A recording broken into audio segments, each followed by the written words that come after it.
প্রিয় দর্শক, যুদ্ধবিরতির মধ্যেই যে পাল্টাপাল্টি হামলাটা এবং পাল্টাপাল্টি হুমকি আমরা দেখতে পাচ্ছি, সেটাতে করে অনেকেই সন্দেহ পোষণ করছেন যে এই যে যুদ্ধবিরতির ৬০ দিন এবং খসড়া চুক্তি আ অনুযায়ী যে ৬০ দিনের কথা বলা হয়েছে, এই ৬০ দিন কি আসলে পাল্টাপাল্টি হামলা চলবে? নাকি আসলে আলোচনা শেষ পর্যন্ত একটা চূড়ান্ত চুক্তির জন্য আলোচনা চলবে? সেটা নিয়ে আসলে অনেকেই কনফিউশন এর মধ্যে আছেন যে কি হতে যাচ্ছে ইরান যুক্তরাষ্ট্র এবং ইসরায়েলের মধ্যে। শেষ পর্যন্ত চুক্তিটা যে খসড়া চুক্তিটা হয়েছে সে অনুযায়ী তারা ৬০ দিন সেই শর্তগুলো মেনে চলতে পারবে কিনা? যদিও ইতিমধ্যে আমরা দেখেছি যে পাল্টা হামলা হয়েছে এবং দোষারোপ করছে ইরান যুক্তরাষ্ট্রকে, যুক্তরাষ্ট্র ইরানকে। মাঝখানে আছে মধ্যপ্রাচ্য এবং এই মধ্যপ্রাচ্য যুদ্ধ অবসানের লক্ষ্যে স্বাক্ষরিত সমঝোতা স্মারকের শর্ত যদি যুক্তরাষ্ট্র কোনোভাবে লঙ্ঘন করে, তবে তার উপযুক্ত ও চূড়ান্ত জবাব দেওয়া হবে বলে হুঁশিয়ারি দিয়েছেন ইরান। এই চুক্তি নিয়ে পরোক্ষ আলোচনায় অংশ নিতে কাতারের সফরে যাচ্ছে ২ দেশের প্রতিনিধি দল। যদিও আজকে যাওয়ার কথা ছিল, কিন্তু সেটা নিয়ে গতকালকে আমরা দেখেছি যে ট্রাম্প বলেছেন যে ইরানের অনুরোধে যাচ্ছি। কিন্তু ইরান বলছে যে আমরা এরকম কোনো কিছু বলিনি।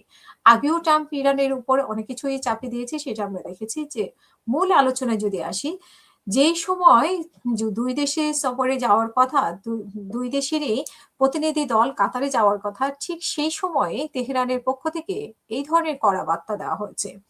তেহরান আসলে কিছুতেই বিশ্বাস করতে পারছে না যে আবারও যে যুক্তরাষ্ট্র হামলা করবে না ইরানের উপর, সেরকম কোনো নিশ্চয়তা তারা পাচ্ছে না বা দেখছে না।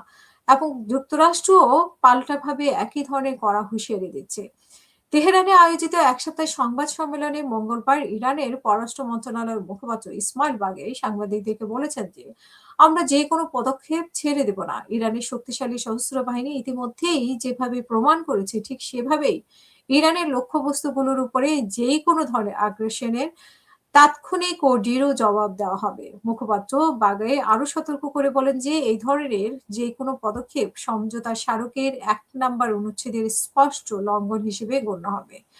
স্বাভাবিকভাবেই যদি এই ধরনের চুক্তি লঙ্ঘনের পুনরাবৃত্তি ঘটে এবং তা অব্যাহত থাকে, তবে চলমান এই শান্তি প্রক্রিয়ার সামনে এগিয়ে নিয়ে যাওয়া ক্ষেত্রে অনেক ধরনের বড় জটিলতা তৈরি হবে। আসলে এটা সবাই ব্যাখ্যা বিশ্লেষণ করছে, যদি এই চুক্তিটা মানে যে খসড়া চুক্তি হয়েছে সেই শর্তগুলো যদি না মানা হয়, তাহলে ৬০ দিন পরে রেজাল্ট আসলে শূন্য পর্যায়ে থাকবে। আল্টিমেটলি সবাই ধরেই নিয়েছি ইরানের এই জয় যে চুক্তি হয়েছে ইতিমধ্যে, তাতে ইরানের অনেক বড় জয় এবং এই জয়টাকে ট্রাম্প আসলে মেনে নিতে পারছে না, ইসরায়েল মেনে নিতে পারছে না। তারই প্রতিক্রিয়া আমরা মাঝে, মাঝে তাদেরকে দেখতে পাচ্ছি যে হামলা করছে। হামলা করতে এবং বিভিন্নভাবে হুঁশিয়ারি উচ্চারণ করতে। তো একসময় দেখা যাবে যে এই চুক্তির শেষ পর্যন্ত ৬০ দিন পর্যন্ত কি হতে পারে এবং আলোচনা সুইজারল্যান্ডের আলোচনার পরে কাতারের আলোচনাটা ঠিকমতো হবে কিনা, তারপরে আলোচনা কিভাবে এগোবে, নাকি পাল্টাপাল্টি হামলাই চলবে, নাকি পাল্টাপাল্টি হুমকি চলবে, সেটা আসলে দেখার অপেক্ষায় আছে। সবাই সাথে থাকবেন। আল্লাহ হাফেজ। আসসালামু আলাইকুম।